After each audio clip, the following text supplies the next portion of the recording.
ہمارے حضرت بہت استقامت والے تھے، لیکن پھر بھی فرماتے تھے کہ یہ اللہ کا فضل ہے کہ اللہ نے ہم پہ 5 نمازیں فرض کر دی، آپشنل نہیں رکھا۔ آپشنل ہوتی نا، اختیاری ہوتی تو شاید کوئی بھی نماز نہ ہوتی، ہم سے سوچتے ہی رہتے کہ چلو 5 نمازیں پڑھنا ثواب ہے تو پرسوں سے پڑھیں گے۔ اللہ نے ایسی فرض کی ہے کہ زمین آسمان ادھر سے ادھر ہو جائے، سفر میں ہو، حضر میں ہو، بیماری میں ہو، خوشی میں ہو، غم میں ہو، یہ نہیں چھوڑنی، ٹھیک ہے نا؟ تو مجبور ہیں بھائی۔ اللہ نے کہا کہ میں کوئی عذر مانوں گا ہی نہیں، سفر ہو کچھ بھی ہو پڑھنی ہے۔ ہم پہ ڈال دی جاتی کہ ٹینشن میں ہو تو چھوڑ دو، خوشی میں ہو تو پڑھ لو، تو ہم تو یہی سوچتے رہتے ہیں بھائی ابھی تھکاوٹ ہے، آج رات دیر سے سویا ہوں تو فجر میں اٹھ گئے تو نیند پوری نہیں ہوگی، تو ایسا کریں گے 11 بجے پڑھ لیں گے، یہی سوچتے رہتے۔ اللہ میاں نے کہا کہ رات دیر سے سو، جلدی سو، یہ تمہاری ٹینشن نہیں ہے، یہ تمہاری ٹینشن ہے، یہ میرا مسئلہ نہیں ہے۔ میں نے کہہ دیا ہے فجر کا مطلب فجر ہے، ظہر کا مطلب ظہر ہے، عصر کا مطلب عصر ہے۔ ابھی ہم امریکہ گئے نا تو جہاز جاتے ہوئے سورج کی سمت میں جا رہا ہوتا ہے، تو ایک نماز بھی نہیں آئی راستے میں۔ ہم نے ظہر پڑھ تو لی، لیکن نہیں بھی پڑھتے تو امریکہ پہنچ کے بھی مل جاتے، کیونکہ سورج کے ساتھ ساتھ چل رہے ہیں۔ واپسی پہ مخالف آ رہے ہیں تو ٹھکا ٹھک نمازیں آ رہی ہیں۔ اب جب ٹھکا ٹھک نماز آ رہی ہے، ایک نماز کا ٹائم، فوراً دوسری نماز، فوراً تیسری نماز، فوراً چوتھی نماز، فوراً 5ویں نماز۔ اور اللہ نے فرض نماز میں کہا ہے کہ کھڑے ہو کے پڑھو، قبلے کی طرف پڑھو۔ یہ ممکن نہیں ہے تو پھر مجبوراً بیٹھ کے پڑھو، لیکن فرض نماز پھر بعد میں لوٹانی چاہیے، کیونکہ فرض نماز اصل میں قیام بھی فرض ہے اور قبلہ رو ہونا بھی فرض ہے۔ تو اب ہمارے ساتھ دوست تھے، انہوں نے کہا کیسے؟ میں نے کہا مجبوراً بھائی پڑھنی پڑے گی، اللہ کا حکم ہے، نماز آپ سفر میں نہیں چھوڑ سکتے۔ اللہ نے 4 کی 2 کی ہی اسی لیے کہ میں نے 4 کی 2 کر دی ہیں، چھوٹی کر دی ہے، اس لیے کہ چھوڑنا نہیں ہے، آدھی کر لو۔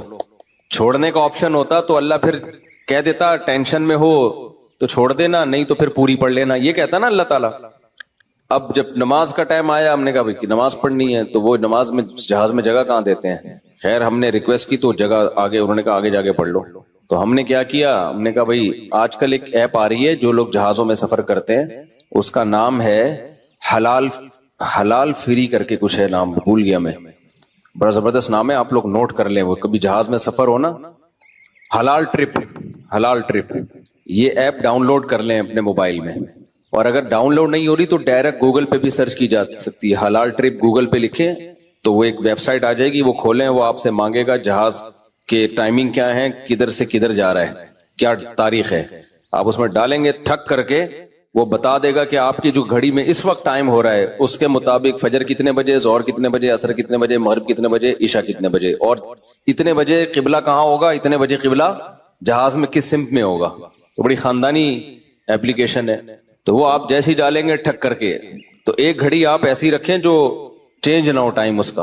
تو یہ خوب مسئلہ سمجھ لیں کہ جہاز میں آپ کو کھڑے ہو کر نماز پڑھنی ہے، اگر ممکن نہ ہو اجازت نہ دیں پھر مجبوراً بیٹھ کے پڑھیں، لیکن اس نماز کو لوٹا لیں۔ تو ہم نے تو کھڑے ہو کر اجازت مل گئی تھی، ہم نے کہا چلو پڑھتے ہیں۔ اس میں یہ آسانی ہے کہ ظہر اور عصر اکٹھی، لیکن کیسے اکٹھی؟ اس طرح سے اکٹھی کہ ہم نے دیکھا کہ ظہر کا ٹائم ختم ہو رہا ہے، فرض کریں 5 بجے ختم ہو رہا ہے، اور عصر کا ٹائم 5 بجے شروع ہو رہا ہے، تو ہم نے کیا کیا، وضو کر لیا، کیونکہ جہاز کے واش روم میں وضو کرنا بھی آسان کام نہیں ہے، تمیز سے وضو کیا کرو، وہاں پہ ایسا کیچڑ نہ کر دو کہ وہ بولیں نمازیوں پہ پابندی لگا دیں، اس میں وضو تمیز سے، پانی نہ گرے۔ میں تو وضو کر کے ٹیشو سے سب نیچے صاف کرتا ہوں تاکہ کوئی نیا بندہ جائے نا وہ یہ نہ کہے یہ مولویوں کی وجہ سے دیکھو کیچڑ کتنا ہو گیا، برا امیج نہ جائے، تو صاف ستھرا کر کے بالکل اس کو، کوئی بات نہیں ہاتھ خراب ہو جائے گا اس کو دھو لو آرام سے، لیکن امیج اپنا خراب نہ کرو کہ یار یہ نمازی لوگ جب بھی جہاز میں آتے ہیں کیچڑ کر کے جاتے ہیں۔ ایک نے مجھے بتایا پائلٹ نے کہ ہم کہیں جا رہے تھے، کہیں اجتماع تھا، تو سارے نمازی بیٹھے ہوئے تھے جہاز میں، تو کہہ رہے جہاز کی حالت یہ ہو گئی تھی کہ جیسے کوئی تالاب بنا ہوا ہوتا ہے، سارے وضو کر کر کے آ رہے ہیں گیلے پاؤں کے ساتھ پورے جہاز میں، نا کہتے ہیں ایسا کیچڑ ہم نے زندگی میں کبھی نہیں دیکھا جہاز میں، تو کتنا برا امیج گیا نا۔ تو اس لیے صفائی ستھرائی کر کے ان کو لگے کہ کوئی بات نہیں یار، اگر یہ وضو کر بھی لیتے ہیں تو واش روم میں ذرہ برابر بھی گندگی نہیں ہوتی، صاف ستھرا کر کے نکلو باہر۔ اس بیان ابھی شروع کروں گا، لیکن یہ بھی ضروری بات ہے کہ تاکہ جہازوں میں بھی نمازوں کا اہتمام کریں۔ اللہ کو نماز بہت زیادہ محبوب بھی ہے، اور اللہ کے ہاں جتنی ویلیو نماز کی ہے نا اتنی کسی حکم کی نہیں ہے۔ اللہ نے نہیں چھوڑی ہے، میں نے دیکھا ہے لوگ جہازوں میں نمازیں گول کر رہے ہیں، ٹرینوں میں نمازیں گول کر رہے ہیں، شاپنگ میں نمازیں، ہو بھائی میدان جنگ میں اللہ کہہ رہا ہے میدان جنگ میں کہ نہیں، اگر تم میدان جنگ میں کھڑے ہو کر پڑھ سکتے تو پیدل پڑھ لو، سواری پہ پڑھ لو. اے اللہ بعد میں پڑھ لیں گے نا، جنگ سے جب فارغ ہو جائیں گے پھر پڑھ لیں گے، ابھی کیا ٹینشن ہے. اللہ نے کہا ان الصلاۃ کانت علی المؤمنین کتابا موقوتا، نماز مومنین پر مقررہ اوقات میں فرض ہے، یہ نہیں ہے کہ بعد میں پڑھ لو. کتنے آرام سے کہتے ہیں بھی سفر میں ابھی کہاں جائیں کیا کریں. نہیں بھائی، نمازی آدمی زمین آسمان ادھر سے ادھر ہو جائے وہ کہتا ہے بھائی چھوڑنی نہیں ہے، کچھ بھی ہو جائے. آج نمازی بھی نمازی نہیں رہے ہیں. تو ہم نے یہ ضرور کیا کیونکہ اس میں وضو بہت مشکل کام ہے، تو اس میں پھر ہم نے یہ کیا کہ بھائی 5 بجے جیسے اپلیکیشن سے پتہ چل گیا شافی وقت کے مطابق 5 بجے ظہر قضا ہو رہی ہے، تو بھائی 4:45 پہ یا 4:50 پہ ہم نے ظہر پڑھ لی، قبلہ رخ کھڑے ہو کر 2 رکعت پڑھی ہیں. تھوڑی دیر میں عصر کا ٹائم ہو گیا، اسی وضو سے عصر نمٹا لی. سمجھتے ہو؟ تو یہ اس طرح سے نبی صلی اللہ علیہ وسلم نے نمازوں کو سفر میں جمع کیا ہے. اور یہ جو حدیث ہے نا جس میں آتا ہے نبی صلی اللہ علیہ وسلم نے بغیر کسی عذر کے سفر کے نمازیں اکٹھی پڑھی ہیں ظہر عصر کی، تو اس کا بھی یہی مطلب ہے. ایسے اکٹھی نہیں ہے کہ ظہر کو قضا کر دیا ہو یا عصر کو ظہر کے ٹائم پہ پڑھ لیا ہو، ورنہ پھر یہ جو آیت ہے حافظوا علی الصلوات والصلاۃ الوسطی، نمازوں کی حفاظت کرو خصوصاً عصر کی نماز کی، پھر اس کا مطلب کیا ہو گیا؟ اس کا تو پھر مطلب ہی نہیں بنتا کوئی. تو حدیث کی وہ تشریح کی جائے گی جو قرآن سے میچ کر رہی ہو.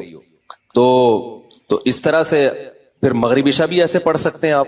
مغرب کو ڈیلے کر دیا، عام حالات میں یہ مناسب نہیں ہے، نبی صلی اللہ علیہ وسلم کا معمول نہیں تھا، لیکن کبھی کبھار کوئی عذر ہو تو اس طرح سے ڈیلے کیا جا سکتا ہے. تو مغرب کو تھوڑا ڈیلے کیا عشاء کے قریب. صحیح بخاری کی حدیث ہے، اس میں حضرت عبداللہ بن عمر نے اسی طرح جمع کیا ہے کہ مغرب پڑھی تلبث یسیرا، تھوڑی دیر ٹھہرے پھر عشاء پڑھ لی. تو اس سے پتہ چلتا ہے کہ جن حدیثوں میں آتا ہے اکٹھی پڑھی ہیں تو ان کا یہ مطلب ہے جو بخاری میں بیان. خیر ابھی یہ ٹاپک نہیں ہے کیونکہ لوگ کہتے ہیں کہ یہ لوگ حدیثوں کو نہیں مانتے، حدیثوں میں تو 2 نمازیں اکٹھی پڑھنے کا ہے. ہم مانتے ہیں اکٹھی، لیکن اکٹھی کا مطلب کیا ہے؟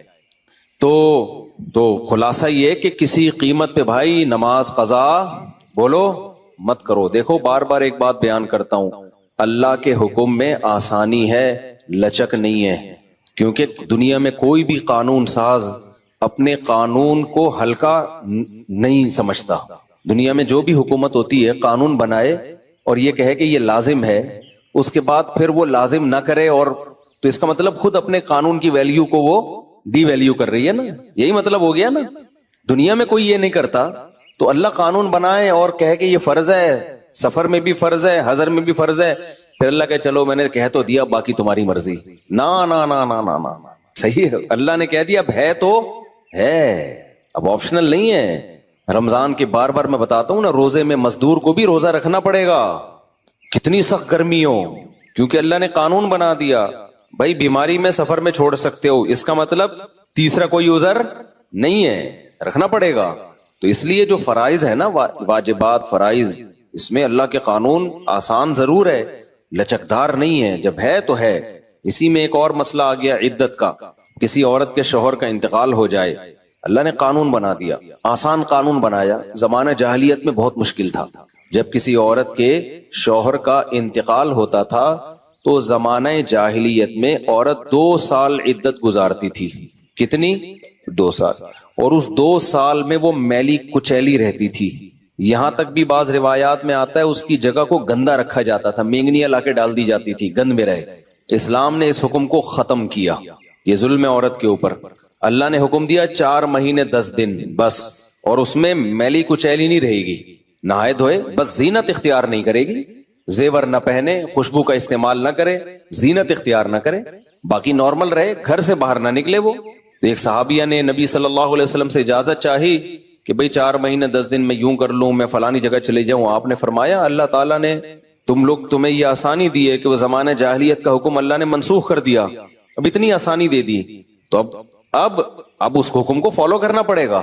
اب آج کل خواتین کیا کرتی ہیں، شوہر کی ڈیتھ ہوئی، جو دیندار نہیں ہے ان کی تو بات ہی نہیں کر رہا نا، ان کی نظر میں تو عدت ودت کی کوئی 2 ٹکے کی حیثیت ہی نہیں ہے، وہ تو اس کو دقیانوسی حکام سمجھتی ہیں. لیکن جو دیندار ہیں وہ بھی بھائی، وہ ڈیتھ ہوئی، شوہر کا چہرہ دیکھنے کے لیے جا رہی ہیں ہسپتال، پھر وہ فلانے کے کام سے جانا ہے تو آج فلانے کے کام سے جانا ہے، تو آج یوں کرنا ہے، آج یہ کرنا ہے، یہ فلانے پورشن میں چلی جاتی ہوں، ماموں کے گھر جا کے عدت گزار لیتی ہوں. بھائی اللہ تعالیٰ نے جو عدت کے حکام دیے ہیں، شوہر کی ڈیتھ ہوتے ہی عورت کی عدت بولو شروع. اور عدت میں 2 کام لازمی ہیں، گھر سے نہیں نکلنا ہے، زینت اختیار نہیں کرنی. اب اس میں لوگ ہمیں تنگ کرتے ہیں، یار وہ چہرہ دیکھنے جانا چاہتی ہے ہاسپٹل میں. بھائی شوہر کو گھر لے آؤ. اگر بیوی نے اپنے شوہر کو دیکھنا ہے، میت کو گھر لے آؤ. عورت نہیں روڈ پہ آ سکتی، جنازے کی چارپائی کے پیچھے پیچھے جا رہی ہوتی ہے گھر سے باہر نکل کے. پھر اللہ کو غضب آئے گا. جب میں نے ایک آرڈر دے دیا ہے اس کو ہلکا کیوں لے رہے ہو؟ عیادت کے لیے نہیں جا سکتی وہ، سمجھ رہے کہ بھئی فلاں بیمار ہے تو چلو میں عیادت کے لیے چلی جاؤں، فلاں کی ڈیتھ ہو گئی چلو میں تعزیت کے لیے. حج ختم ہو جاتا ہے اس سے. حج کی کتنے مسئلے آتے ہیں، عورت نے حج کی درخواست دی ہوئی ہے، نام آ گیا، حج پہ جانے کی تیاری ہو گئی، شوہر کا انتقال ہو گیا. اب جس دن جانا ہے 4 مہینے تو ہو جائیں گے، 10 دن رہ جائیں گے. تو ہم کہتے ہیں بھائی 10 دن کیا، 1 گھنٹہ بھی رہ گیا ہونا 4 مہینے 10 دن ہونے میں، آپ کو 1 گھنٹہ پہلے بھی نکلنے کی اجازت نہیں. بے شک حج ضائع ہو جائے کوئی بات نہیں، حج کینسل ہو جائے، کیونکہ حج کی فرضیت پہ عدت مقدم ہے. حج اگلے سال بھی ہو سکتا ہے، عدت تھوڑی ہو سکتی ہے.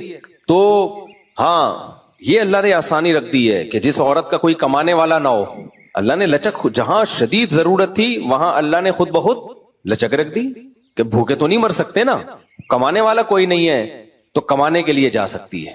مجبوری ہے بھائی کمانا.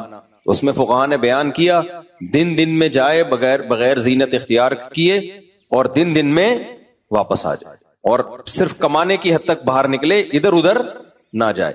اب اس میں خواتین یہ کیوں ایسے کیا؟ بھائی اللہ کا حکم ہے، اب اس میں آپ کو چونو چرا کی اجازت بولو نہیں ہے، بس آرڈر دے دیا. پھر اللہ نے یہ بھی حکم نازل کر دیا کہ اگر عورت پریگنینسی میں ہے تو بچہ ہوتے ہی اس کی عدت ختم ہو جائے گی.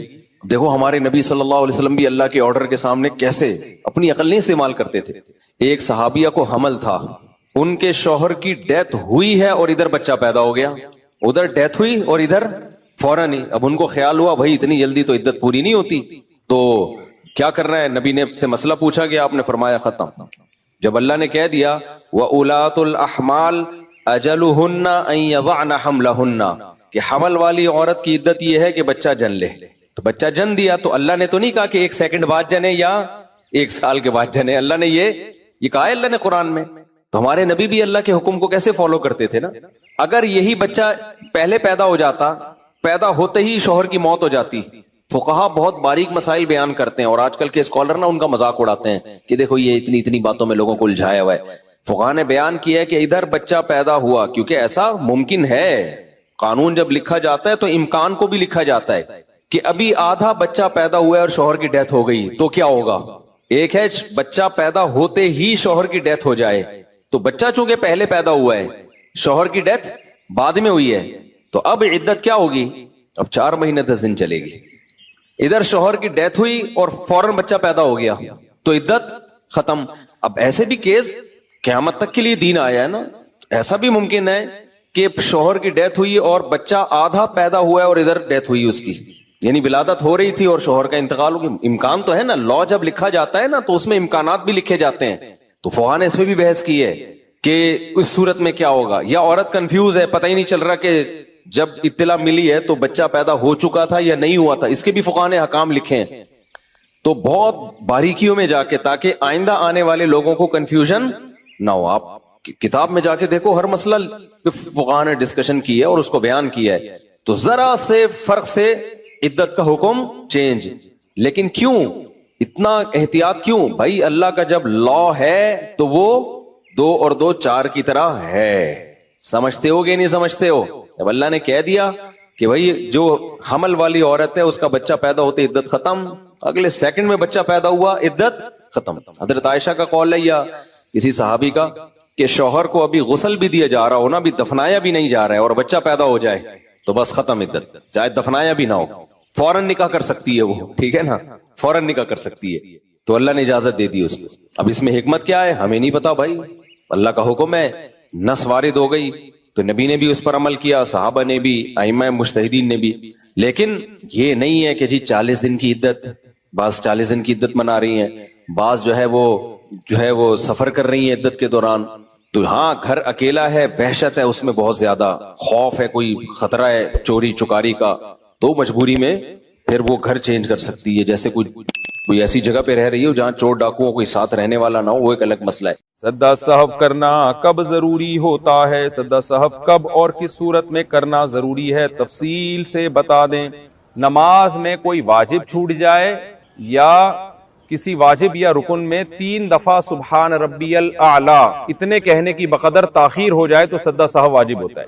جیسے نماز میں جو ارکان ہے نا، رکوع ہے، قیام ہے، یہ چھوٹ جائے یا سجدہ چھوٹ جائے تو پھر سجدہ سہو نہیں ہے۔ لیکن اگر ان کے علاوہ چیزیں کوئی چھوٹ گئی، جیسے اتحیات پڑھنا بھول گئے آپ، 2 رکعت کے بعد کھڑے ہونا تھا، بیٹھ کے پھر کھڑے ہونا تھا تیسری رکعت کے لیے، تو 2 رکعت کے بعد بیٹھنا بھول گئے تو بھی سجدہ سہو واجب ہے۔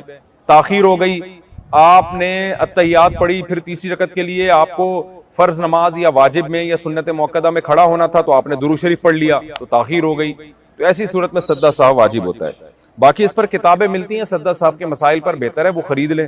سجدہ سہو کا صحیح طریقہ کیا ہے؟ محمد صدام انڈیا سے سجدہ سہو کا صحیح طریقہ بتا دیں جی۔ بھائی محمد صدام صاحب، سجدہ سہو کا صحیح طریقہ یہ ہے کہ اتحیات مکمل پڑھنے کے بعد دائیں طرف السلام علیکم ورحمۃ اللہ سلام پھیریں، اس کے بعد 2 سجدے کریں جیسے نمازوں میں سجدے کیے جاتے ہیں، پھر دوبارہ بیٹھیں، پھر اتحیات پڑھیں، پھر درود شریف دعا پڑھ کے دونوں طرف سلام پھیر لیں۔ اس کے علاوہ بھی سجدہ سہو کے کچھ طریقے حدیث میں وارد ہوئے ہیں، تو جتنے طریقے حدیث میں وارد ہوئے ہیں وہ سارے طریقے جائز ہیں۔ یہ والا طریقہ احناف کے ہاں افضل اور بہتر ہے۔ تو یہ میں اس لیے کہہ رہا ہوں کہ ایک دفعہ میں نے ایسے کلپ ریکارڈ کروا دیا تھا کہ یہ سجدہ سہو کا طریقہ ہے، تو لوگوں نے حدیثیں لکھ لکھ کے بھیجنا شروع کر دی اور مجھ میں ملامت بھی شروع کر دی کہ دوسرا فلاں طریقہ ہے، فلاں طریقہ ہے۔ تو کسی کی بات کو سمجھنا چاہیے، میں نے یہ کبھی نہیں کہا کہ وہ دوسرے طریقے ناجائز ہیں، تو اس لیے ان حدیثوں کو ہمارے خلاف آپ حجت کے طور پہ پیش نہیں کر سکتے۔ تو احناف کا یہ مذہب ہے کہ حدیث میں جتنے طریقے سجدہ سہو کے وارد ہوئے سب جائز ہیں۔ فقہا کا اختلاف افضلیت میں ہے کہ یہ والا افضل ہے یا وہ والا افضل ہے، تو احناف کے ہاں یہ والا طریقہ زیادہ افضل ہے۔ کیا سجدہ سہو کے مختلف طریقے ہیں؟ کیا نماز میں ہر قسم کی غلطی میں ایک ہی طرح کا سجدہ سہو کیا جائے گا یا الگ الگ غلطیوں میں الگ الگ طریقے سے سجدہ سہو کیا جائے گا؟ نیز سجدہ سہو کا طریقہ بھی بتا دیں۔ مسز ملک اسلام آباد سے سجدہ سہو کے حدیث میں مختلف طریقے ہیں اور ان تمام طریقوں پہ عمل کرنا جائز ہے، اور اب چونکہ مختلف طریقے ہیں تو فقہا نے ہر فقی کی اپنی ایک رائے ہوتی ہے۔ امام شافعی نے اپنی ایک رائے قائم کی کہ بھئی یہ والا طریقہ بہتر ہے، امام احمد بن حنبل نے اپنی ایک رائے قائم کی، امام ابو حنیفہ نے اپنی ایک رائے قائم کی۔ تو جائز تو سارے طریقے ہیں، لیکن چونکہ بر صغیر میں یہاں پورے انڈیا، پاکستان، بنگلہ دیش اور افغانستان سب میں امام ابو حنیفہ کے فقہ کو فالو کیا جاتا ہے، تو انہی کی رائے اکثر بیان کی جاتی ہے۔ وہ یہی ہے جو عام طور پہ مشہور طریقہ ہے کہ اتحیات پڑھنے کے بعد سیدھے ہاتھ کی طرف سلام پھیریں، پھر 2 سجدے کریں، 2 سجدے کرنے کے بعد پھر اتحیات درود شریف دعا پڑھ کے دونوں طرف سلام پھیر کے نماز ختم کر دیں۔ اور اگر کسی نے اتحیات پڑھنے کے بعد دعا اور درود شریف پڑھنے کے بعد دعا مکمل کرنے کے بعد دونوں طرف سلام پھیر کے سجدہ سہو کیا تو یہ بھی سب سے بہتر ہے۔ تو یہ طریقہ امام ابو حنیفہ رحمہ اللہ کے ہاں بہتر ہے۔ باقی حدیث میں جتنے طریقے ہیں سب طریقے سے کیا جا سکتا ہے۔ وسوسوں کی وجہ سے کیا سجدہ سہو کرنا ہوگا؟ اگر نماز میں وسوسے آئے اور وسوسوں سے ہمارا دھیان کھو گیا تو کیا سجدہ سہو کرنا ہوگا؟ دیکھیں، وسوسوں سے دھیان کھو جائے اس سے کچھ نہیں ہوتا، غلطی ہوئی ہے کہ نہیں ہوئی ہے۔ تو غلطی ہو گئی، آپ نے نماز کے کسی رکن میں تاخیر ہو گئی یا کوئی واجب آپ سے چھوٹ گیا، تو پھر ایسی صورت میں آپ سے سجدہ سہو لازم ہوگا۔ اور واجب چھوٹنے کا یقین ہو، وہم نہ ہو، 100% یقین ہو کہ بھائی مجھ سے واجب چھوٹ گیا یا رکن میں تاخیر ہو گئی ہے، تو ایسی صورت میں سجدہ سہو واجب ہوگا۔ اگر یقین نہیں ہے تو واجب نہیں ہوتا۔ اور اگر کوئی رکن ہی چھوٹ جائے اور یقین ہو رکن کے چھوٹنے کا، جیسے رکوع چھوٹ گیا، سجدہ چھوٹ گیا، تو پھر تو پوری نماز دوبارہ پڑھنی پڑتی ہے۔ کون سی غلطی سے سجدہ سہو واجب ہوتا ہے؟ نماز میں کون سی ایسی غلطی ہے جس سے سجدہ سہو کرنا ضروری ہو جاتا ہے، اور کون سی ایسی غلطی ہے کہ سجدہ سہو نہ بھی ہو، نہ بھی کریں تو نماز صحیح ہو جاتی ہے؟ یہ سوال بھی زین صاحب نے اسپین سے پوچھا ہے۔ یہ تو پورا آپ نے ایک چیپٹر پوچھ لیا مجھ سے۔ دیکھیں، نماز میں اگر کوئی واجب چھوٹ جائے تو بھی سجدہ سہو ہے، کسی فرض یا واجب میں تاخیر ہو جائے تو بھی سجدہ سہو ہے، اور ایک رکن کو چھوڑ کر دوسرے رکن میں آپ مشغول ہو جائیں تو بھی سجدہ سہو ہے۔ میں اس کی مثالیں دے دیتا ہوں۔ مثال کے طور پر سورہ فاتحہ کے بعد پہلی 2 رکعتوں میں، فرض کی رکعتوں میں سورت ملانا واجب ہے۔ اگر آپ نہیں ملائی سورت، آپ نے بھولے سے، تو آپ سجدہ سہو کریں گے، نماز ادا ہو جائے گی۔ التحیات آپ بھول گئے تو بھی سجدہ سہو سے نماز ادا ہو جائے گی. اور یہ تو ہے کون سے ارکان آپ بھول گئے, ٹھیک ہے نا, یعنی جو واجب آپ سے چھوٹ گیا. واجب یا فرض میں تاخیر سے بھی سجدہ سہو واجب ہوتا ہے. مثال کے طور پر آپ سنت موقدہ پڑھ رہے تھے, 4 سنتیں جو ظہر سے پہلے ہوتی ہیں, یا وطر پڑھ رہے تھے, یا فرض نماز پڑھ رہے تھے. دوسری رکعت کے بعد آپ نے التحیات پڑھ کے کھڑے ہونا تھا, لیکن آپ کھڑے نہیں ہوئے بلکہ آپ درود شریف پڑھ لیا آپ نے خاص مقدار تو وعلی آل ابراہیم تک آپ نے آلی جو ہے نا اللہم صلی علی محمد وعلی آل محمد کما صلیت علی یہاں تک آپ نے درود شریف پڑھ لیا, تو تاخیر سے آپ پر سجدہ سہو واجب ہو جائے گا. لیکن نوافل میں تاخیر سے نہیں ہوتا, نوافل میں 2 رکعت کے بعد درود شریف پڑھ لیں تو بھی کوئی حرج نہیں ہے. اسی طرح آپ نے تیسری رکعت کے بعد کھڑا ہونا تھا, لیکن یعنی امام کے پیچھے آپ نماز پڑھ رہے ہیں, امام نے سلام پھیرا, آپ کی 1 رکعت باقی تھی, آپ نے کھڑے ہونا تھا لیکن آپ کھڑے نہیں ہوئے بلکہ امام کے ساتھ آپ نے سلام پھیر لیا.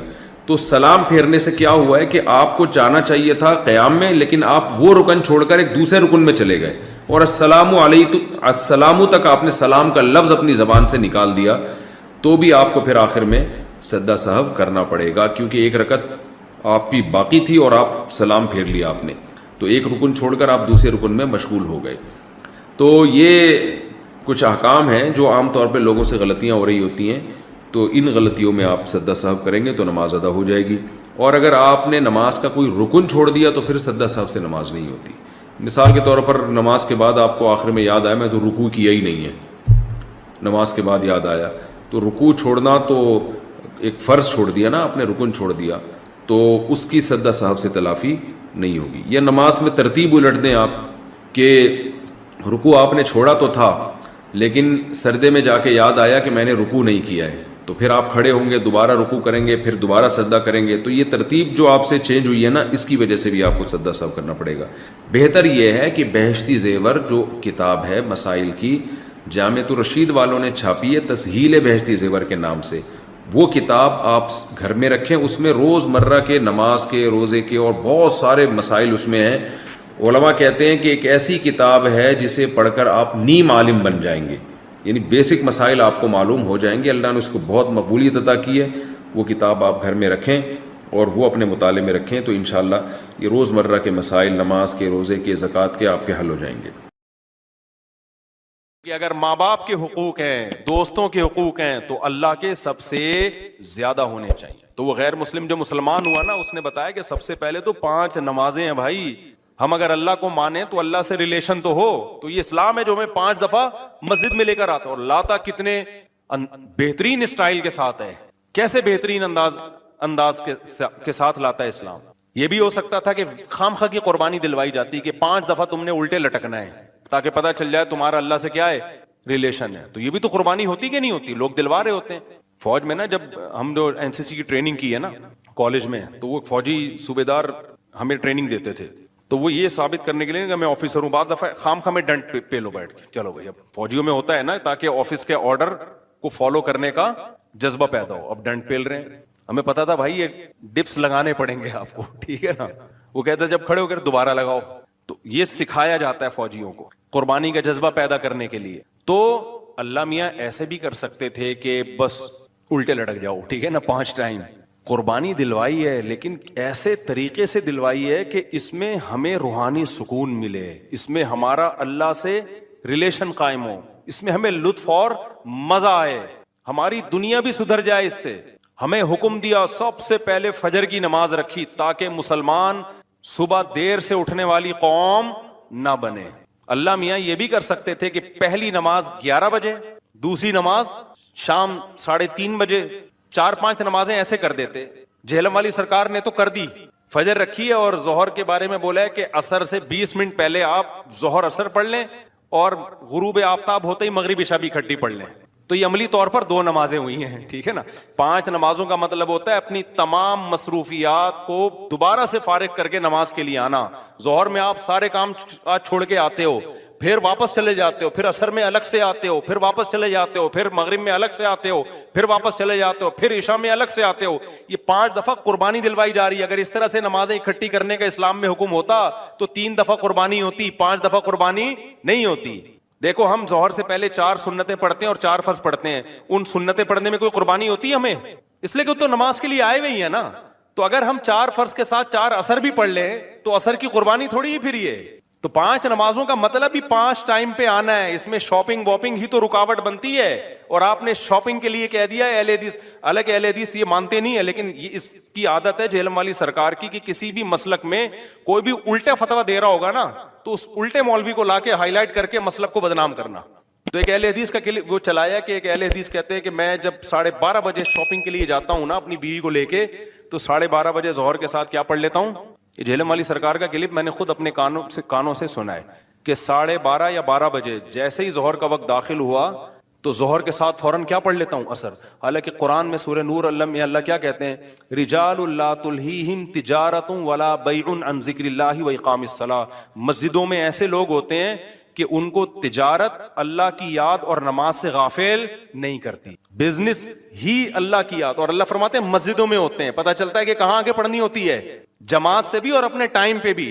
اور اسی شاپنگ کو آپ نے ذریعہ بنا لیا 2 نمازیں اکٹھی کرنے کا، اثر گول کر دیا آپ نے. یہ ہے تفقہ اور بصیرت، سمجھتے ہو؟ اور اس نماز کا اجر خراب کیا ہے جس کی سب سے زیادہ تاکید قرآن بیان کر رہا ہے. تو خیر، تو کیسا ریلیشن ہے؟ جلدی سے بات کو سمیٹ کے میں ختم کرتا ہوں. سب سے پہلے اللہ کیا کہتا ہے؟ مسلمان اپنے مسلم ہونا ثابت کرنے کے لیے کہ میرا اللہ سے ریلیشن ہے، اللہ نے کہا کہ 5 ٹائم نماز پڑھنی پڑے گی. اور یہ 5 ٹائم نماز کیوں رکھی ہے پتہ ہے آپ کو؟ کیونکہ وقت میں بہت بڑی تبدیلی ہوتی ہے. اللہ کہتے ہیں جب بھی اس کائنات میں بڑی تبدیلی ہوگی تو سب سے پہلے میرے سامنے سجدہ کرو گے، اس کے بعد اپنے کاموں میں لگو گے. تبھی تو قرآن کہتا ہے اقیم الصلاۃ لدلوک الشمس الی غسق اللیل. نمازوں کو قائم کرو دلوک شمس، سورج ڈھلکنے کے وقت، الی غسق اللیل، اور راتوں کے اندھیروں میں. تو غسق اللیل میں 2 نمازیں آ گئیں، مغرب اور عشاء.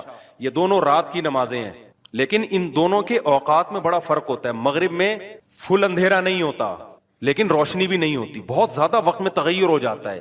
اور غسق جو ہے لیل جب انتہائی درجے کی ہوتی ہے تو وہ عشاء کا وقت جب بالکل کیا ہو جاتا ہے؟ اندھیرا. آگے اللہ کہتے ہیں وقرآن الفجر، اور پھر فجر کا وقت بالکل ڈیفرنٹ ٹائم ہوتا ہے. مغرب کا وقت باقی اوقات سے بالکل مختلف ہے. سورج ڈھل گیا، غروب ہو گیا، لیکن ابھی روشنی ہے، اندھیرا شروع نہیں ہوا. پھر گھپ اندھیرا ہو گیا. یہ کیا ہے؟ یہ بڑا تغیر ہو رہا ہے زمین کے اندر. تغیر سمجھتے ہو؟ تبدیلی، چینجنگ. آسان لفظ استعمال کرنا چاہیے مجھے بھی. بڑی چینجنگ آ رہی ہے ٹائمنگ میں، اور اس سے انسان کے جذبات میں اور احساسات میں بڑا فرق پڑتا ہے. ظہر کا تو فجر کا وقت بالکل ڈیفرنٹ ہے، ابھی دن طلوع ہونے والا ہے. پھر سورج ہوتے ہوتے جب ڈھلکتا ہے نا بالکل بلندی پہ پہنچ کے، تیز تپتی بھی دھوپ ہوتی ہے جس کو اللہ دلوک شمس کہہ رہے ہیں. دلوک کہتے ہیں ڈھلکنا. تو سورج کا جو ڈھلکنا ہے نا، بلندی پہ جا کے لڑکنا نیچے، اس کو کیا کہتے ہیں؟ اس میں اللہ نے 2 نمازوں کا ذکر کر دیا، ظہر اور عصر. اس لیے کہ دلوک جو معتد بھی ہوتا ہے، گاڑی اردو پھر استعمال کر رہا ہوں، معتد بھی قابل ذکر دلوک، وہ ایک عصر میں ہوتا ہے، ایک ظہر میں ہوتا ہے. میں نے وہ کلپ ریکارڈ کروایا تھا نا عاقب سعید کو کہ 5 نمازیں اپنے ٹائم پر ہیں، اور یہ قرآن کی عیسائی سے ثابت ہے کہ نمازوں کے 5 ٹائم ہیں، 3 ٹائم کی نمازیں قرآن میں نہیں ہیں. تو اس پہ میں نے کہا تھا کہ دلوک شمس ہے نا، سورج کا ڈھلکنا، تو معتد بھی ڈھلکنا، قابل ذکر ڈھلکنا ایک ظہر کے وقت ہوتا ہے، ایک عصر کے وقت. کیونکہ عصر کے وقت 45 پہ آ جاتا ہے اور ظہر کے وقت بلندی پہ جا کے ڈھلکتا ہے. تو اس کے نیچے کے لوگوں کے کمنٹس آئے ہوئے تھے کہ اگر قرآن کا یہ مطلب ہے ڈھلکنے کے وقت، تو پھر تو ہر وقت سورج ڈھلک رہا ہے. سمجھ میں آیا پاگل کسے کہتے ہیں؟ یہ ہے مجتہدین. یعنی ان کا دعویٰ یہ تھا کہ 3 وقت ہیں نماز کے قرآن میں، ظہر ہے اور عشاء ہے اور فجر ہے. تو 3 وقت سے یہ ثابت کرنا چاہتے ہیں کہ ظہر عصر ملا کے پڑھ لو اور مغرب عشاء ملا کے پڑھ لو. اصل میں 3 ٹائم ہے. یہ غلط ہے. دلوک شمس کا لفظ ہے قرآن میں، اور دلوک سے مطلق دلوک مراد ہے، اور مطلق سے فرد کامل مراد ہوتا ہے. جو معتد بھی، دیکھو فرد کامل کو میں مثال سے سمجھاتا ہوں. پہلے میں یہ جنہوں نے اعتراض کیا نا اٹھ پٹانگ قسم کا، ان کے اعتراض کا جواب دوں. یہ کہتے ہیں ہر وقت، واقعی ہر وقت تو دلوک ہو رہا ہے، لیکن اس کا تو کوئی بھی قائل نہیں ہے. ایسا تو 1 کروڑ نمازیں ہو جائیں گی. ابے سورج بلندی پہ جا کے جب تک پورا غروب نہیں ہوتا تو ہر سیکنڈ ڈھلک ہی رہا ہے نا، تو کیا ہر سیکنڈ میں نماز پڑھیں گے؟ تو ظاہر ہے قرآن وہ بات کرے گا جو انسانوں کے فہم کے مطابق ہوں گی. تو اس سے صاف پتہ چلتا ہے وہ ڈھلکنا مراد ہے جو قابل ذکر ڈھلکنا ہو. تو قابل ذکر ڈھلکنا جس کو اصطلاح میں کہتے ہیں معتد بھی ڈھلکان، وہ جب ہے جب بلندی پہ جا کے پہلی دفعہ ڈھلکنا شروع ہو اور پھر 45 کے زاویے پہ آ جائے. اس سے زیادہ ڈھلکان والی نماز حدیث سے ثابت بھی نہیں ہے. نہیں آئی میرا خیال ہے بات؟ تو مطلق سے فرد کامل مراد ہوتا ہے. اس کو میں مثال سے سمجھاتا ہوں. دیکھو میں آپ سے کہتا ہوں چائے لے کر آؤ, آپ برف ڈال کے ٹھنڈی چائے لے آئے, میں کہوں گا یہ کیا لے آیا, آپ کہیں آپ نے بولا تھا گرم چائے لاؤ. میں بولوں گا جب میں نے چائے کا لفظ مطلق بولا ہے, اس کے ساتھ کوئی گرم یا ٹھنڈے کی قید نہیں لگائی, تو اس سے فرد کامل ہی مراد ہوتا ہے. کامل فرد چائے کا کیا ہے؟ کامل درجے کی چائے کیا ہے؟ جو گرم ہوتی ہے, درمیانی درجے کا میٹھا ہوتا ہے اور مناسب سی پتی ہوتی ہے. میں نے آپ سے کہا چائے لے کر آؤ, آپ 6 چمچ زہر بنا کے نا پتیوں کے ڈال کے لے آئے, اور سب میں نے کہا یہ کیا لے کر آیا ہے؟ آپ کہہ رہے ہیں, آپ بول رہے ہیں چائے. میں کہا بھائی تو زہر بنا دی, تو آپ بولو آپ نے یہ تھوڑی کہا تھا نارمل چائے, آپ نے تو چائے بولا تھا, تو چائے میں تو کوئی بھی چائے. سمجھ میں آ رہی ہے بات کہ نہیں آ رہی؟ یہ چیزیں اصول فقہ میں پڑھی جاتی ہیں جو آج کل کے اسکالرز نے نہیں پڑھی, تبھی قرآن و حدیث کا مطلب بھی ان کو سمجھ میں نہیں آتا. تو المطلق اذا اطلق یراد به الفرد الکامل, یہ اصول فقہ کا مسئلہ ہے اور لغت کا بھی مسئلہ ہے. قاعدہ ہے, ضابطہ ہے کہ جب بھی کوئی لفظ علی الاطلاق بغیر کسی قید کے بولا جائے گا تو فرد کامل مراد ہوتا. اکمل نہیں, اکمل کا مطلب بہت اوپر کی زعفران والی چائے, نہ فرد کامل جو ناقص نہ ہو. زعفران والی چائے لے آؤ گے پھر بھی برا لگے گا. آپ بولو گے بھائی مفتی صاحب آپ نے چائے بولا تھا اور کہا تھا کہ فرد کامل مراد ہوتا ہے, تو میں اس میں زعفران ڈال کے لے آیا. اب میں پتہ نہیں زعفران پیوں نہیں پیوں یار, تو کیا کر کے لے آیا؟ میں تو کامل نہیں, میں تو اکمل. تو میں بولوں گا قاعدہ یہ ہے کہ مطلق جب بولا جاتا ہے تو نارمل جو کامل ناقص نہ ہو, اکمل مراد نہیں ہوتا اس سے. سمجھتے ہو؟ تو یہ قاعدے قرآن و سنت پہ بھی جاری ہوتے ہیں, کیونکہ اللہ میاں نے بھی تو کلام کیا ہے نا, نبی نے بھی تو کلام کیا ہے, تو نبی کے کلام میں بھی وہی لغت کے قاعدے چلیں گے جو عام قاعدے ہیں. سمجھتے ہو کہ نہیں سمجھتے؟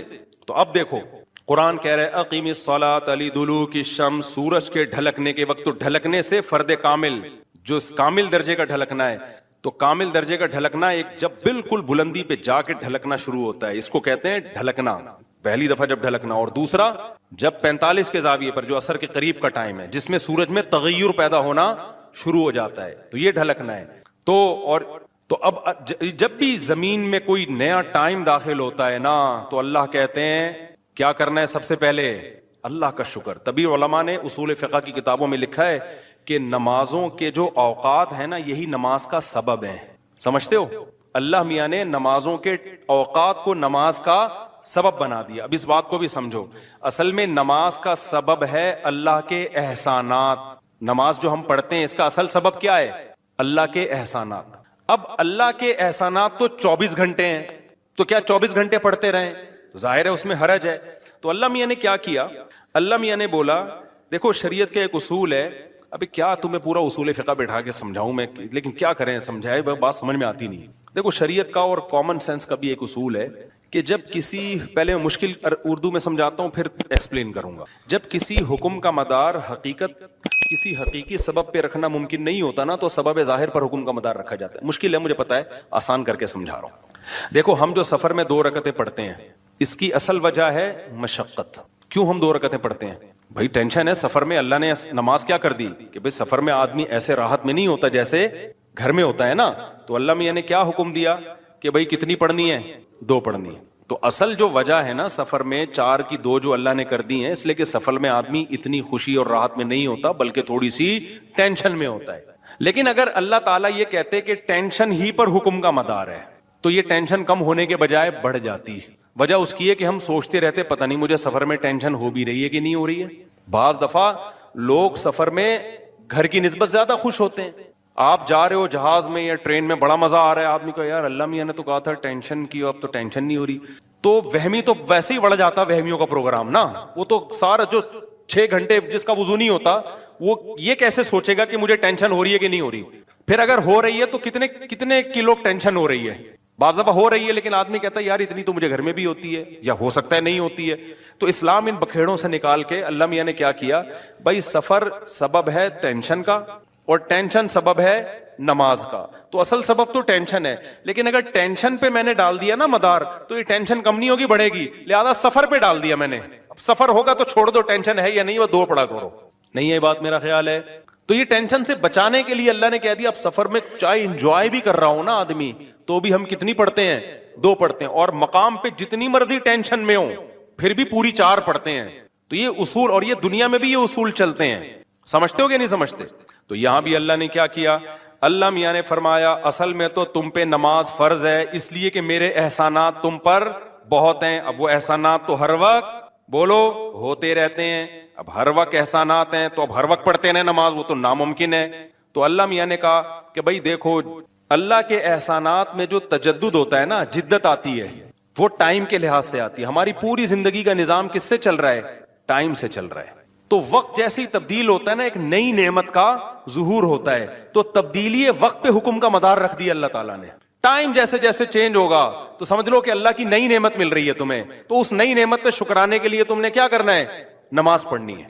تو ٹائم چینج ہوتا ہے. تو ٹائم جو ہے نا, اب ٹائم تو 24 گھنٹے میں ہر سیکنڈ میں چینج ہو رہا ہے. تو وہی بات ہے, اللہ نے کہا ہر سیکنڈ میں چینج ہو رہا ہے, لیکن دلوک شمس والا ٹائم اور رات والا ٹائم اور وقرآن الفجر, فجر والا ٹائم, یہ اس میں ٹائم میں بڑا تغیر آتا ہے. تو بڑا تغیر آتا ہے تو نئی نعمت مل رہی ہے. اور لہذا جب نئی نعمت مل رہی ہے, حقیقت میں نہ بھی مل رہی ہو اور حقیقت میں اس سے پہلے بھی مل رہی ہو نہیں, لیکن اب فرض یہ کر لیا گیا ہے کہ جب ٹائم چینج ہوگا تمہیں نئی نعمت ملے گی, اور نئی نعمت ملے گی تم پر لازم ہے کہ اللہ کا شکر ادا کرو آگے. تو اس لیے علماء نے اس مسئلے کو بڑا اچھا سمجھا, اصول فقہ میں ایکسپلین کیا ہے کہ نمازوں کا جو سبب ہے نا وہ کیا ہے؟ اوقات کی تبدیلی. جیسے 2 رکعتوں کا سبب سفر ہے, حالانکہ اصل میں نہیں ہے, اصل میں تو کچھ اور ہے, لیکن اب اللہ نے کیا بنا دیا سفر کو. تو ایسے ہی نمازوں کے واجب ہونے کا سبب کیا ہے؟ وہ وقت میں بڑی تبدیلی. تو یہ 5 ٹائم اس زمین پر ایسے ہیں جس میں بڑی تبدیلی ہوتی ہے, اور ان بڑی تبدیلیوں سے انسان کو اللہ کی نعمتوں کا احساس ہوتا ہے. اگر یہ ٹائم رک جائے نا تو ہماری زندگیوں کی رنگینیاں ختم. صرف فجر ہی کا ٹائم ہو, ظہر میں جو الگ سی انسان کی فیلنگ ہوتی ہیں, عصر میں الگ فیلنگ ہوتی ہیں, مغرب میں الگ, انجوائے کرتا ہے انسان لائف کو. نہ ہر وقت اسے مغرب کا ٹائم چاہیے, اسے عشاء بھی چاہیے, لیکن ہر وقت عشاء نہیں چاہیے. اسے فجر کی بہاریں بھی چاہیے, لیکن ہر وقت فجر کی بہاریں نہیں چاہیے. اسے دوپہر کی چلچلاتی دھوپ بھی چاہیے, ہر وقت نہیں چاہیے. شام کی ٹھنڈی چھاؤں بھی چاہیے جو عصر کے ٹائم ہوتی ہے. اور کیسے سمجھائیں میرے بھائی, میرے پاس اس کے علاوہ تبھی تو 5 نمازیں ہیں, تو 2 نمازیں اکٹھی بیٹھی نہیں ہوتی, سمجھ رہے ہو, کیونکہ اوقات 5 ٹائم چینج ہوتے ہیں اور بڑی تبدیلی آتی ہے. تو 3 ٹائم کیوں پڑھ رہے ہو بھائی تم نماز؟ باقی قرآن و حدیث کے حوالے کیا ہیں وہ میں انشاءاللہ بھی ریئیکشن ریکارڈ کرواؤں گا, اس پہ وہ آ جائیں گے. تو میرے بھائی, تو یہ اسلام ہے جو ہمیں کہتا ہے کہ جب وقت میں بڑی تبدیلی ہوگی تو تمہیں اللہ کی نعمت کو واقعی ہوتا بھی ہے. آپ رات کو سو جاؤ ٹائم پہ, صبح صادق کا وقت جب ہوتا ہے نا, نیند پوری ہوتی ہے, خدا کی قسم دل میں ذرا سی بھی اللہ کی محبت کا جذبہ ہونا تو انسان کے دل میں اللہ کی محبت کی چنگاریاں پیدا ہوتی ہیں صبح کے ٹائم کو دیکھ کے, کہ میرے رب نے مجھے رات کو سلا دیا اور بالآخر اب سورج دوبارہ سے نکل کے اپنی ذمہ داری پوری کرنے والا ہے. دل چاہتا ہے اللہ کو راضی کروں, اٹھوں, میں اللہ کے سامنے جاؤں. ہم تو پوستیوں کی طرح, میجورٹی تو سوری ہوتی ہے نا, اٹھتی 12 بجے کم وقت, اس کو کیا پتا وہ صبح اور وہ چھاؤں ستاروں کی اور وہ نور. شاعر نے کہا تھا, اگلا مصرع بھول گیا کیونکہ نبی میں رٹا لگا کے یاد کیا تھا 9th کلاس میں اردو ادب میں. وہ صبح اور وہ چھاؤں ستاروں کی اور وہ نور, دیکھے تو غش کرے ارینی گوئے اوجے تور. واہ واہ, اب یاد آ گیا. آپ کو سمجھ میں نہیں آیا ہوگا کیونکہ اردو برباد ہو رہی ہے. شاعر نے کہا ہے ارینی, موسیٰ علیہ السلام نے کوہ طور میں کہا تھا نا ارینی, اے اللہ مجھے اپنا جلوہ دکھا. تو گوئے اوج طور, طور کے پہلو سے جو آواز آئی تھی نا ارینی, تو وہ والا منظر, وہ روحانی منظر ہوتا ہے وہ صبح اور وہ چھاؤں ستاروں کی اور وہ نور. یعنی ستاروں کی چھاؤں کے بعد جب صبح پیدا ہوتی ہے نا تو وہ کوہ طور والا منظر, روحانی منظر پیدا ہوتا ہے جب کوہ طور سے موسیٰ علیہ السلام کی ارینی کی آواز آئی تھی. یہ شاعروں کا تخیل ہوتا ہے, کوئی میرے پہ توہین کا فتویٰ نہ لگا دینا بھائی. تو فتوے مارکیٹ میں توہین کے آج کل بہت ہلکے چل رہے ہیں. تو ہم اپنے بیان کی طرف چلتے ہیں. تو یہ 5 نمازیں اللہ نے کیا کر دی میرے بھائی, بولو. اصل تو عبادت اسلام میں ہے ہی نماز. اصل کیا ہے؟ 5 ٹائم دن میں. تبھی علماء کہتے ہیں معافی نہیں ہوتی ہے کبھی, موت تک چلتی رہتی ہے, کیونکہ ٹائم آتا رہتا ہے نا. ٹائم آئے گا تو نماز لازم ہوتی رہے گی, یا تو ٹائم روک لو. ہم جب گئے تھے وہاں ناروے میں تھے نا, تو بہت لمبی رات تھی, تو وہاں ٹائم رکا ہوا تھا رات کا. تو مغرب اور عشاء اور فجر میں ٹھیک ٹھاک فاصلہ ہوتا تھا. فجر 8:45 بجے ہو رہی تھی صبح, اور عشاء میرا خیال ہے 4:30-5 بجے. تو چونکہ ٹائم رکا ہوا تھا نا, مغرب کے بعد عشاء کا وقت, فجر کا وقت آ ہی نہیں رہا, عشاء کا وقت, عشاء کے بعد فجر کا وقت آ ہی نہیں رہا, تو ٹائم رک گیا, تو نماز بھی کیا ہو گئی, رک گئی. ٹھیک ہے, دیر سے پڑھو. تو کیونکہ ٹائم چینج ہوگا تو حکم اللہ کا نماز کا آپ کی طرف متوجہ. ہاں جن علاقوں میں 6 مہینے 3 مہینے سورج نکلتے ہی نہیں ہے وہاں پھر حدیث میں آتا ہے کہ اس میں پھر حدیث میں کچھ اور ہے, وہ پھر ابھی مسئلہ بیان کروں گا تو بات لمبی ہو جائے گی. یہ ان جگہوں کی بات ہے جہاں دلوک شمس ہو رہا ہے, سورج نکلتا ہے اور 24 گھنٹے کے اندر غروب ہو جاتا ہے, تو وہاں پھر نمازیں کس طرح ہی پڑھی جائیں گی, ٹائم کے ساتھ اللہ نے اس کو جوڑ دیا. دیکھو ایک چیز کا خوب خیال کرو, اپنے آپ کو ہمیں عملی زندگی سے جوڑنا پڑے گا. یہ تو آج اجتماعی دعا ہوئی, حقیقت بتاؤں مجھ سے اجتماعی دعا نہیں مانگی جاتی. اللہ کا بڑا فضل ہے, مجھے عادت ہے کبھی کبھار, میں نہیں کہہ رہا کہ کوئی بہت نیک ہوں, جب بھی کچھ توفیق ٹوٹی پھوٹی ملتی ہے دعا مانگنے کا لطف تنہائی میں آتا ہے. یہ تو اس لیے تاکہ لوگوں کو تھوڑا سا دعا مانگنے کا سلیقہ آ جائے, تھوڑا سا اللہ کے سامنے گڑ گڑانے کا ذوق پیدا ہو جائے. لیکن ہمارے ہاں جیسے ایسے لوگ آپ کو ملیں گے جو سال میں ایک دفعہ نہاتے ہیں عید کے دن, وہ بھی کوئی مشورہ دیتا ہے ان کو, تو ایسے لوگ بھی ہول سیل کے حساب سے موجود ہیں جو سال میں ایک دفعہ دعا کرتے ہیں. اور وہ اس لیے دعا میں آتے ہیں کہ چلو کبھی زندگی میں توفیق نہیں ملی تو آج ختم قرآن ہے, دعا میں شریک ہو جاؤ. غنیمت ہے, نہ ہونے سے یہ بھی بہتر ہے. لیکن حقیقت یہ ہے کہ جس کو تنہائیوں میں اللہ کے سامنے مانگنے کی عادت کا چسکا لگ گیا اس کی زندگی بن جاتی ہے. ہر ایک کا اپنا طرزیہ ہوتا ہے نا, بزرگوں کے ارشادات بھی ہوتے ہیں, فلاں بزرگ نے یہ فرمایا, فلاں نے یہ فرمایا, فلاں نے یہ ہوتا ہے نا, ان کے اپنے ذوق ہوتے ہیں. میں بزرگ تو نہیں ہوں لیکن آج کل فرما بہت کچھ رہا ہوں. تو اگر آپ کہہ سکتے ہیں جی میں نے یہ فرمایا, فرمانے پر گورنمنٹ کی طرف سے کوئی پابندی نہیں, اور تجربے انسان شیئر کر سکتا ہے, اس پہ بھی کوئی پابندی نہیں ہے. یہ میں اس لیے کہہ رہا ہوں کہ یہ نہ سمجھے کہ مفتی صاحب بہت بڑے آج کل بزرگ بنے ہوئے ہیں اور آج کل فرمانا بھی شروع کر